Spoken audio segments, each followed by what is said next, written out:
வணக்கம் மக்களே. சரியும் ரூபாயின் மதிப்பு, அதாவது டாலருக்கு நிகரான இந்திய ரூபாயின் மதிப்பு தொடர்ந்து சரிந்து கொண்டே இருக்கிறது. அதை பற்றி தான் இந்த காணொளியில் நாம் பார்க்க போகிறோம். மேலெழுந்து வாரியாக பார்க்கும்போது இந்திய பொருளாதாரம் வலுவாக இருப்பதாக தோற்றமளித்தாலும் தொடர்ந்து டாலருக்கு நிகராக ரூபாயின் மதிப்பு சரிந்து கொண்டே வருகிறது. நவம்பர் முதல் வாரத்தில் தொடங்கி கடந்த 3 மாதங்களாக தொடர்ந்து சரிந்து வரும் டாலருக்கு எதிரான ரூபாயின் மதிப்பு சர்வதேச அளவிலான பல காரணங்களாக இருந்தாலும் கூட அதன் விளைவுகளை எதிர்கொள்ள வேண்டிய கட்டாயத்தில் நாம் இருக்கிறோம் என்று சொன்னால் அது மிகை ஆகாது. டாலருக்கு எதிரான ரூபாயின் மதிப்பு குறைவது இந்தியாவின் நிதி நிலைமையை பெரிய அளவில் பாதிக்கக்கூடும். குறிப்பாக உலகளாவிய குறியீடுகளின் ஒரு பகுதியாக இருக்கும் இந்திய நிறுவன பங்குகளின் மதிப்பையும் பாதிப்பை ஏற்படுத்தும். அதை இந்தியாவில் மத்திய ரிசர்வ் வங்கி உணராமல் இல்லை. இந்திய ரிசர்வ் வங்கி பல நடவடிக்கைகளை தொடர்ந்து எடுத்துக்கொண்டும் டாலருக்கு நிகரான ரூபாயின் மதிப்பு வீழ்ச்சியடைவதை கண்காணித்து கொண்டும் இருக்கிறது. ஆனால் உடனடியாக ரூபாய் மதிப்பை கட்டுப்படுவதற்கான நடவடிக்கையை முன்னெடுத்தால் அது வேறு பின்விளைவுகள் ஏற்படக்கூடும் என்ற அச்சத்தில் இருக்கிறது இந்திய ரிசர்வ் வங்கி. ரூபாயின் மதிப்பை கட்டுக்குள் கொண்டுவர இந்திய ரிசர்வ் வங்கி கையாளும் வழிமுறைகள் நிதி சந்தையில் விமர்சனங்களை எதிர்கொள்கின்றன. உடனடியாக நடவடிக்கைகள் மேற்கொண்டு ரூபாயின் மதிப்பை பெரிய அளவில் பாதிக்காமல் இருப்பதற்கு வழிமுறைகளை கையாளாமல் சந்தையின் போக்குக்கு விட்டுவிடுவது சரியானது அல்ல என்றும் சிலரின் கருத்தாக இருக்கிறது. செப்டம்பர் 2022 தொடங்கி செப்டம்பர் 2024 வரையில், அதாவது 2 ஆண்டுகள் 2022 முதல் 2024 வரையில் டாலருக்கு எதிரான ரூபாயின் மதிப்பு 82 முதல் 84 வரை அதிகரித்தும் குறைந்து கொண்டே வந்தது. நியாயமாக பார்த்தால் அந்த 2 ஆண்டுகளில் ரூபாயின் மதிப்பு அதிகரித்திருக்கத்தான் வேண்டும். ஏனைய செலவாணிகள் இந்திய ரூபாயை விட வலுவான இருந்த போதும் நாம் நமது செலவாணியை வலுப்படுத்த தவறிவிட்டோம் என்பது அவர்கள் குற்றச்சாட்டு.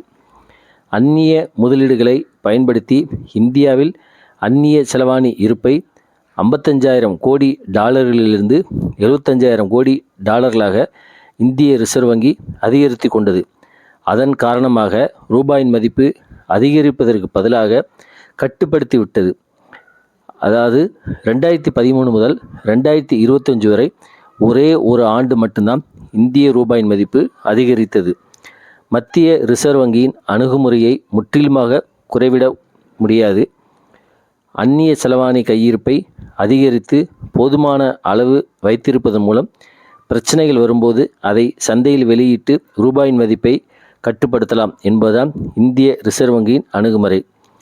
இவை குறுகிய கால அளவில் பயன் அளிக்குமே தவிர நீண்டகால அளவில் சந்தைதான் எந்த ஒரு செலவாணியின் மதிப்பை நிர்ணயிக்கும் என்பது அனுபவ உண்மை.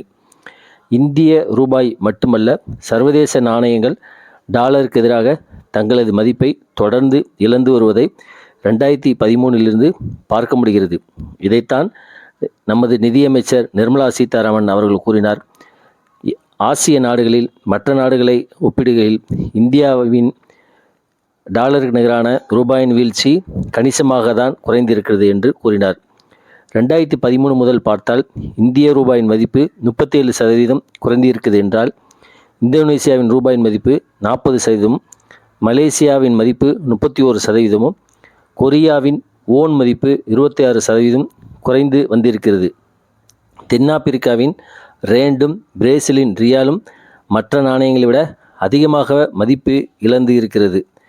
சீன ரிசர்வ் வங்கி தலையீட்டின் காரணமாக அந்நாட்டின் செலவாணியானது யுவான் 14% மட்டுமே மதிப்பு குறைந்திருக்கிறது. இதற்கு பல காரணங்களை பட்டியலிட முடியும். குறிப்பாக அமெரிக்க சீன வர்த்தக போர், COVID-19 அதாவது கொரோனா கொள்ளை தொற்று, அந்த சமயத்தில் ஏற்பட்ட ஊரடங்கு, 2 ஆண்டுகள் நீடிக்கும் ரஷ்ய உக்ரைன் போர் உள்ளிட்டவை சர்வதேச அளவில் விலைவாசி உயர்வுக்கு காரணமாகிறது. அதனால் டாலர் பாதுகாப்பான செலவாணி என்று கருதப்படுவதால் முதலீடுகள் அமெரிக்காவில் தங்கிவிட்டன. அமெரிக்க டாலர் வலுவடைவதற்கு அது முக்கியமான காரணமாகும். சீனா தனது டாலர் இருப்புகளை குறைத்து வருகிறது. மந்த நிலையை எதிர்கொள்ள அதிக நாணய நெகிழ்வுத்தன்மை ஃப்ளெக்சிபிலிட்டி ஏற்றுக்கொள்கிறது.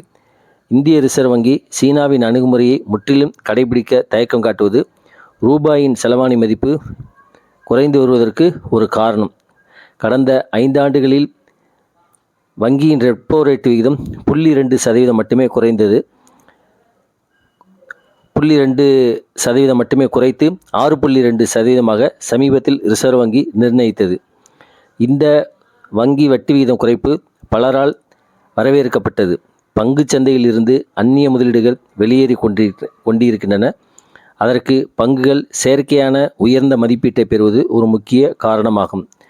ட்ரம்ப் நிர்வாகத்தின் அணுகுமுறை காரணமாக டாலரின் மதிப்பு அதிகரித்து வருவது இந்திய செலவாணியான ரூபாயின் மதிப்பை மேலும் குறைக்கக்கூடும். இதனால் ஒட்டுமொத்த இந்திய பொருளாதாரம் கடுமையான அழுத்தத்தை எதிர்காலத்தில் எதிர்கொள்ளலாம்.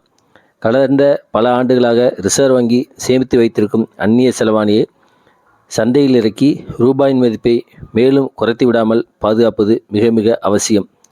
வெளிநாட்டிலிருந்து கடன் பெறுவதற்கான வழிமுறைகளை சுலபப்படுத்துவதும் வெளிநாட்டு வாழ் இந்தியர்கள் இந்தியாவில் முதலீடு செய்ய ஊக்குவிப்பதுதான் நமது இந்தியாவின் ரூபாயை கட்டுக்குள் கொண்டு வரக்கும் ஒரே அணுகுமுறையாகும். தொடர்ந்து பார்ப்போம் மத்திய அரசும் சரி ரிசர்வ் வங்கியும் சரி எவ்வாறு செயல்படுகிறது என்று. மீண்டும் அடுத்த வீடியோவில் சந்திப்போம். நன்றி, வணக்கம்.